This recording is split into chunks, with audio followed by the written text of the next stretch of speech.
Bismillahirrahmanirrahim. Assalamualaikum warahmatullahi wabarakatuh. Alhamdulillahirrabbilalamin. Allahumma salli ala Sayyidina Muhammadin wa ala alihi wa sahbihi wa salim ajmain. Alhamdulillah, kami dari Yayasan Rubatul Khairat Kota Ternate di bawah pimpinan Al-Habib Abdurrahman bin Kamil As-Sagaf. Sementara ini kami lagi membangun gedung pondok pesantren Rubatul Khairat Madrasah Al-Ulya yang sementara dibangun, ya. Gedung lantai 3. Kami sangat membutuhkan dana infak dan sedekah dari jamaah bapak-bapak dan ibu-ibu. Bagi yang mau berinfak untuk melanjutkan pembangunan gedung pondok pesantren, bisa ditransfer di rekening Bank Syariah Indonesia atas nama Yayasan Rubatul Khairat. Nomor rekening 72356395526. Terima kasih.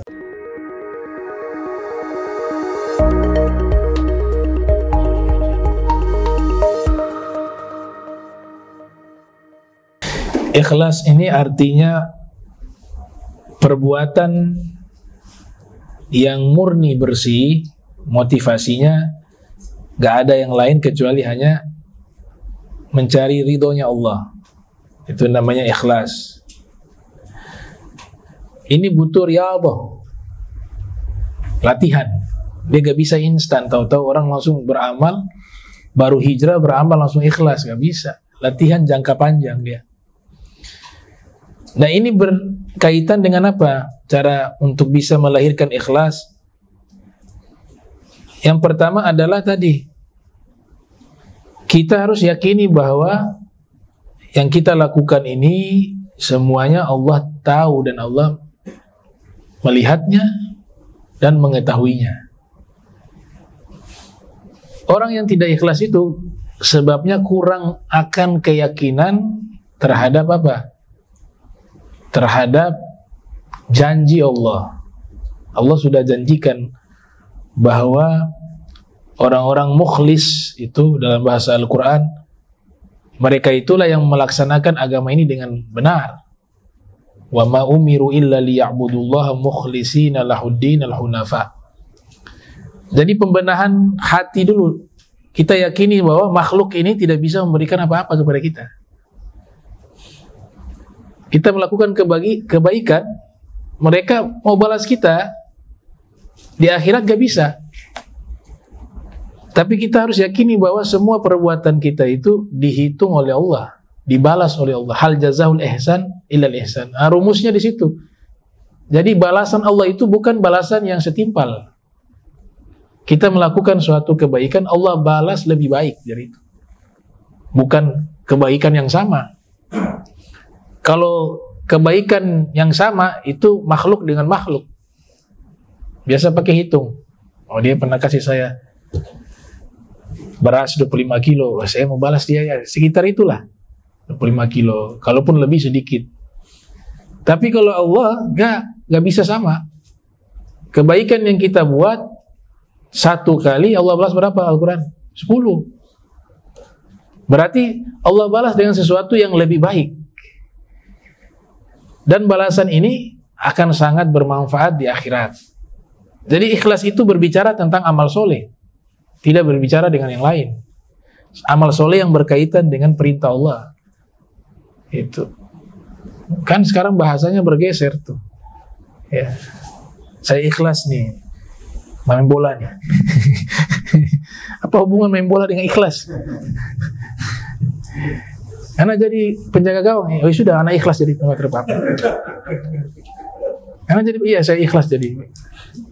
Ikhlas itu berkaitan dengan amal soleh. Kalau itu gak masuk. Gitu. Nah, amal soleh ini kenapa harus ikhlas? Karena perintah ibadah itu pasti semuanya harus dilakukan karena Allah. Makanya niat-niat ibadah itu selalu ada lillah. Sholli fardhu maghribi salasa rakaat. Itu apa? Lillahi ta'ala. Nawaitu sawma garin an adai fardishan fadlillahi ta'ala. Jangan lil mertua, calon mertua. Mau lamar anaknya orang, wah, sana pakai baju bagus, suruh jadi imam, masya Allah. Baca surat yang buat mertua, calon mertua terkesan nih, baca yang panjang. Itu sebenarnya lil mertua. Dia sudah motivasinya ke orang. Itu tidak ikhlas. Ada rumusan tanda-tanda ikhlas. Kata Zunnun al-Misri itu min alamatil ikhlas. Daripada tanda-tanda ikhlas itu adalah istiwa'ul madah wa dham 'indal 'ammah. Orang puji dia dengan amal yang dia lakukan, atau orang yang mengkritik dan mencela dia dengan amal yang dia lakukan, itu sama, nggak berubah. Ada orang rajin sholat, terus ada yang kritik, karena ini bikin diri soleh-soleh, iya, sok suci, bikin diri alim, bikin diri ustadz. Akhirnya besok sudah gak hadir, gak ikhlas. Lah kau beramal karena orang atau karena Allah? Kenapa dengan ucapan dia kau berubah? Iya kan? Begitu. Dipuji juga sama. Dipuji, masya Allah kau punya ibadah. Dia punya hati sama. Itu namanya ikhlas, tanda pertama kata Imam Zunnun al-Misri. Susah kan tuh. Yang kedua, nisyanu ru'yatil amal fil amal. Nisyanu ru'yatil amal fil amal. Tanda ikhlas yang kedua, amal yang dia lakukan lupa. Dia tidak ingat. Kalau dia ingat, itu belum ikhlas. Itu.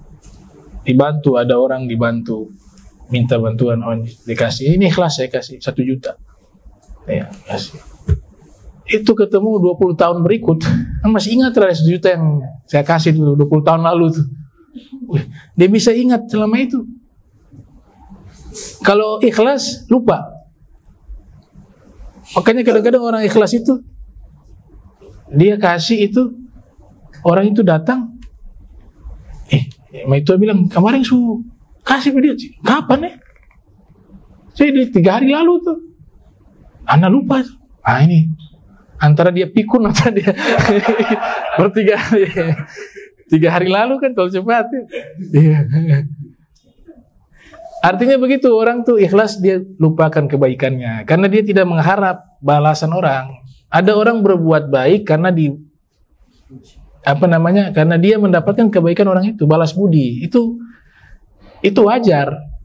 Tapi orang ikhlas itu gak pandang bulu, mau ini yang gak pernah. Makanya ada satu hadis Nabi didik cara ikhlas itu luar biasa. Apa kata Nabi itu? Ya. Ahdi liman la tu'tik. Tu'tik ya, atau kama qala. Ahdi liman la yu'tika.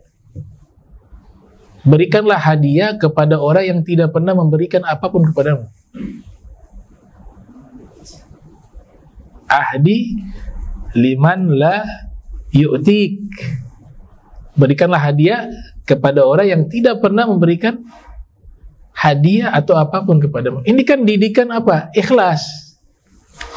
Kalau kau kasih hadiah kepada orang yang juga sering berikan hadiah, itu memang harus. Kalau kamu gak pernah kasih, kamu kurang ajar. Iya, balas budi, dia sudah buat baik, kamu mampu untuk balas. Itu harus. Itu. Bahkan Nabi katakan, paling minimal kalau gak bisa balas karena gak ada kemampuan, maka ucapkanlah jazakallah khair. Khairan jaza. Semoga Allah membalas kepadamu kebaikan. Nah, tanda yang ketiga, kata Imam Zunnun al-Misri, iqtida'u thawab fil akhirah. Semua amal soleh yang dilakukan, dia hanya berharap dapat ganjaran pahala di akhirat. Ini versi Zunnun al-Misri. Ada kan yang beramal karena iming-iming duniawi, walaupun dalam bentuk amal, baca sekian dapat fadilah ini. Itu tidak dilarang karena Nabi yang ajarkan seperti itu. Bukan hanya Nabi yang ajarkan, Allah ajarkan. Karena fitrah manusia itu suka hadiah. Melakukan sesuatu harus ada pemberian. Makanya di dalam Al-Quran kan Allah sebutkan wasari'u ila magfiratin min rabbikum wal jannah arduhas samawat wal ard uiddat lil muttaqin. Ayo segera kalian bertobat. aku sudah siapkan. Nah, jadi Allah suruh bertobat, suruh beramal, aku sudah siapkan hadiah. Surga bagi orang yang bertakwa. Itu kan apa? Memberikan iming-iming. Tapi untuk selevel Junun al-Misri, Sufi, dia mengatakan yang namanya ikhlas gak mengharapkan yang duniawi. Semua yang dilakukan hanya mengharap kebaikan di akhirat. Nah, itu 3 tanda ikhlas. Ya, disebut oleh Imam Junun al-Misri. Nah, apa tadi cara pemimpin? Bagaimana cara Rasulullah menjadi pemimpin yang baik, sahabat-sahabatnya dan yang bisa kita aplikasikan dalam pekerjaan. Nah, ini sebenarnya panjang deh. Tapi saya sudah pernah bahas di Muhajirin. Jadi kesimpulannya itu ada di dalam penjelasan Imam Al-Mawardi, Al-Imam Al-Ghadi Al-Mawardi, di dalam kitab Al-Ahkam As-Sultaniyah. Mungkin di situ ada 6 apa 7 kriteria itu. Ya, saya lupa. Ya, singkatnya itu, yang pertama, orang itu harus apa namanya? Al-adl. Adil. Nah, bahasa di dalam kitab-kitab para ulama ketika menyebutkan adil bukan seperti yang kita pahami dalam bahasa Indonesia. Kalau adil kan artinya kita tidak berpihak kemanapun ya, kita posisinya selalu netral. Itu kan istilah dalam bahasa Indonesia namanya adil kan. Kita tidak berpihak ke A, tidak berpihak ke B. Kita selalu menempatkan posisi di tengah. Itu bahasa Indonesia ya, disebut dengan adil. Tapi kalau dalam turoth ya, peninggalan intelektual para ulama muslim ketika menyebutkan adil, itu maknanya luas. Adil itu masuk juga amanah, meninggalkan dosa-dosa, jujur, akhlak yang baik. Makanya dalam istilah ilmu hadis kan disebut dengan adil, fiqh wa adl ya. Namanya ilmu jarhi wa ta'dil. Ta'dil dari kata adil. Jadi maknanya luas. Jadi dia harus akhlaknya baik, orangnya jujur, amanah ya. Kemudian tidak berdusta, tadi jujur, menjaga diri dari dosa, menjaga muro'ah, kehormatan dan seterusnya. Itu namanya adil tuh. Jadi adil itu panjang dia. Itu baru satu. Yang kedua, berilmu. Harus pemimpin itu dia memiliki ilmu, karena dia sedang mengatur urusan negara dan rakyat. Dalam hadis Nabi katakan, iza wussidal amru ila ghairi ahlihi falyantadir sa'ah.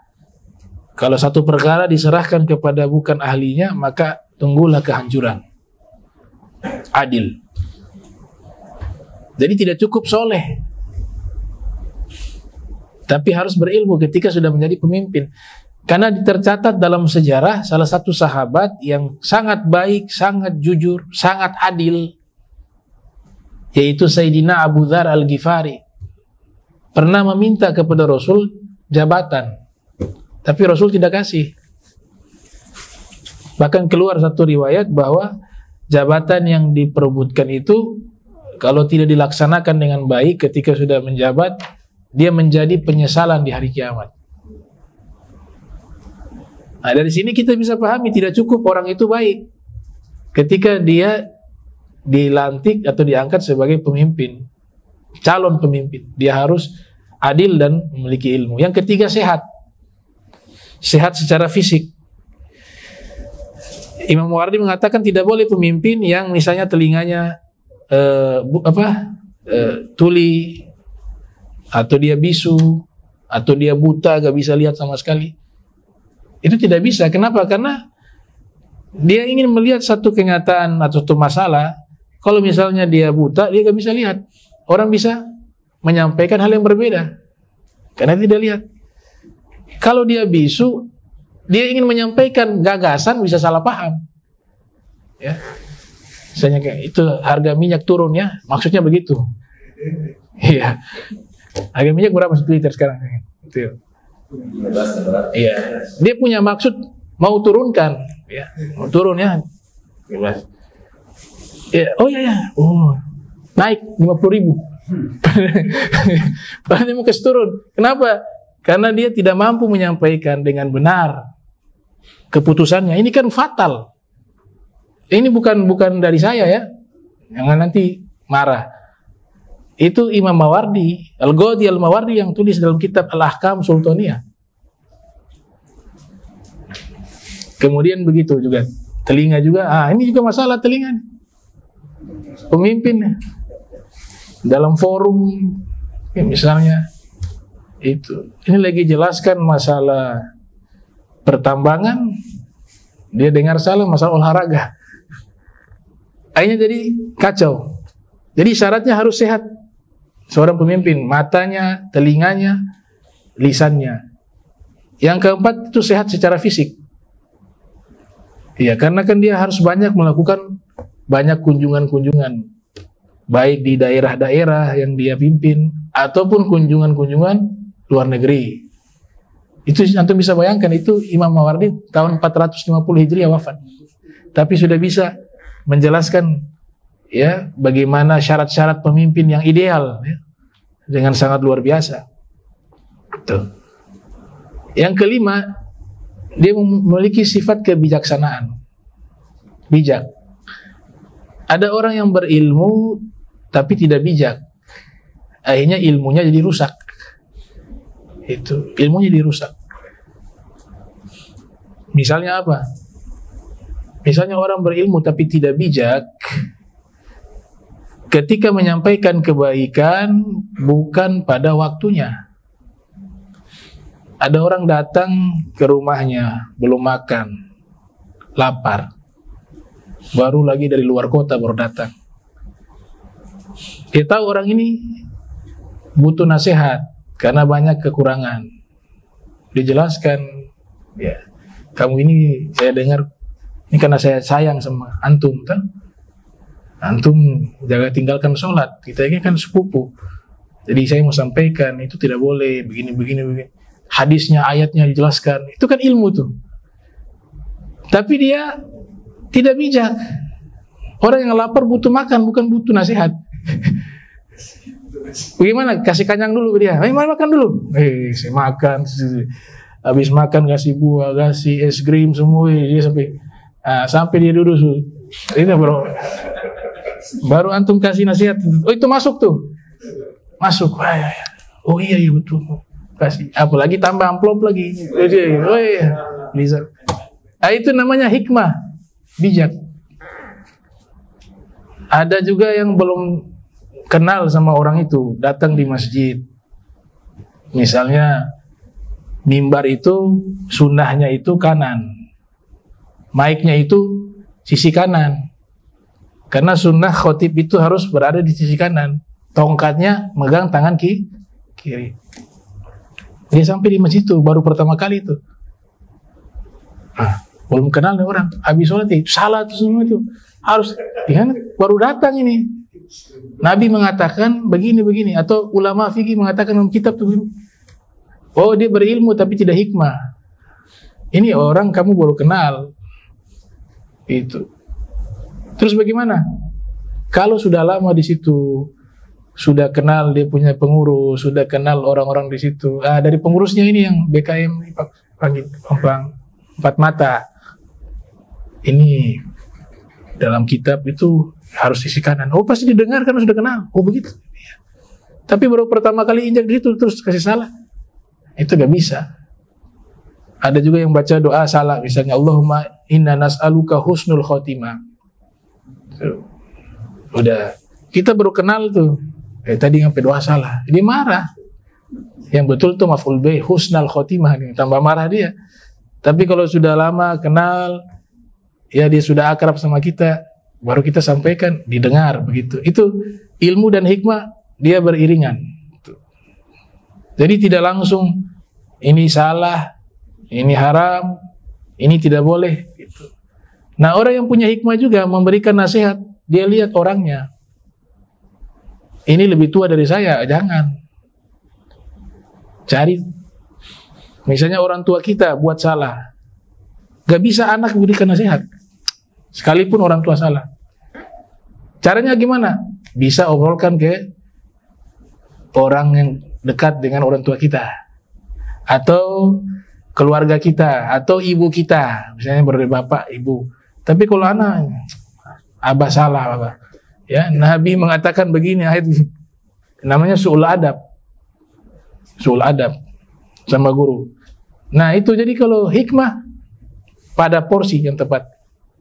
Kasih nasihat orang gak boleh di depan orang banyak, bukan nasihat mempermalukan orang. Tapi kalau hikmah yang bicara empat mata boleh. Nah, disampaikan begitu. Nah, itu ilmu wal hikmah. Ya. Ini pertanyaan apa tadi? Sampai lupa. Oh itu syarat pemimpin. Jadi ada 7 lah, itu dipanjang di kitab Imam Al-Mawardi. Saya sudah terangkan di Masjid Muhajirin. Ya, insyaallah.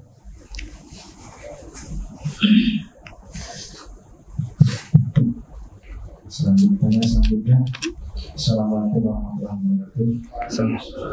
Kami izin bertanya, bagaimana istilah atau cara sahabat-sahabat Nabi untuk mengumpulkan satu demi satu ayat-ayat suci Al-Quran yang terpisah menjadi keutuhan satu surat Al-Quran. Jadi di zaman Rasul, ayat turun ke Rasul berapa lama? 23 tahun. Al-Quran itu dia menjadi lengkap 30 juz. Itu masanya 23 tahun. 13 tahun di Makkah, 10 tahun di Madinah. Nah, ada di antara mereka memang Allah sudah pilih ya. Kelebihan orang-orang Arab di zaman itu, khususnya di zaman Rasul itu, mereka itu punya kekuatan hafalan luar biasa. Sekalipun banyak di antara mereka juga yang tidak bisa baca, tidak bisa menulis. Tapi ketika mendengar apa yang Nabi sampaikan, terekam di akal mereka. Jadi Abu Hurairah itu pakai hafalan, gak pakai tulis. Abu Hurairah tidak menulis hadis, tapi menghafal. Nanti muridnya yang mencatat dari hafalannya. Ya, dari hafalannya. Ada juga yang pandai menulis, seperti siapa? Abdullah bin Amr bin As. Ditulis di pelepah kurma, ditulis di sohifah, ada lembaran dari kulit hewan, ya. Ada juga yang menulis di lauh, di papan-papan kecil. Ada yang menulis di kain, macam-macam tuh ditulis. Nah, di masa Rasulullah SAW memang berupa mushaf itu yang utuh belum ada. Karena memang awal-awal ada larangan dari Nabi untuk mencatat ayat suci Al-Quran. Tidak. Mencatat hadis Al-Quran itu tidak ada larangan untuk mencatat. Kenapa hadis dilarang? Karena takut hadis tercampur dengan Al-Quran. Karena Al-Quran kan masih turun wahyunya. Sedangkan ada yang sibuk lagi menulis hadis Nabi, khawatir tercampur. Jadi penulisan sudah ada sejak awal turunnya Al-Quran. Setelah wafatnya Rasul SAW, para sahabat bermusyawarah. Karena sebab apa? Banyak penghafal Al-Quran yang wafat di medan perang. Tadi kan dalam sejarah banyak di antara mereka itu hafal Al-Quran tapi tidak menulis. Al-Qurannya ada di hafalan mereka. Berjihad perang meninggal, hilang nih. Kekhawatiran itu muncul. Nah ini kalau dibiarkan, kalau dia kan bisa habis, hilang nih Al-Quran. Bagaimana caranya? Sudah kita tulis, kodifikasi. Dibuatlah satu mushaf. Di situ yang diperintahkan Zaid bin Thabit di antaranya. Imam Ali bin Abi Thalib juga secara mandiri melakukan pengumpulan itu. Ya, pengumpulan itu secara mandiri. Makanya beliau tidak sempat membaiat Sayyidina Abu Bakar karena lagi sibuk mengkodifikasi Al-Quran. Ubay bin Ka'ab juga berusaha mengkodifikasi sendiri. Jadi tidak secara resmi, ada secara personal sahabat-sahabat itu mereka secara mandiri mengumpulkan dan ingin mengkodifikasi Al-Quran menjadi mushaf yang mereka miliki. Secara kenegaraan diusulkan ada Zaid bin Thabit. Jadilah dikumpulkan itu. Dan itu harus dibawakan saksi sahabat tuh. Disebutkan ayat ini, benar hafalannya, benar. Diuji coba. Ditulis lagi, begitu. Setelah ditulis, disampaikan lagi kepada yang hafal Al-Quran. Coba dibaca. Oh benar, ini ayatnya begini. Begitu seterusnya. Sampai akhirnya jadilah mushaf.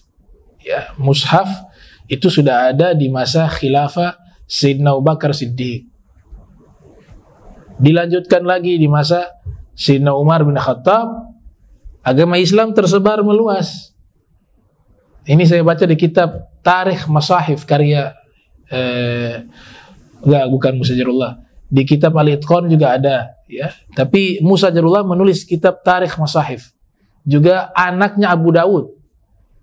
Ya, Imam Abu Daud punya anak namanya Ibnu Abi Daud, juga menulis tentang sejarah mushaf Al-Quran.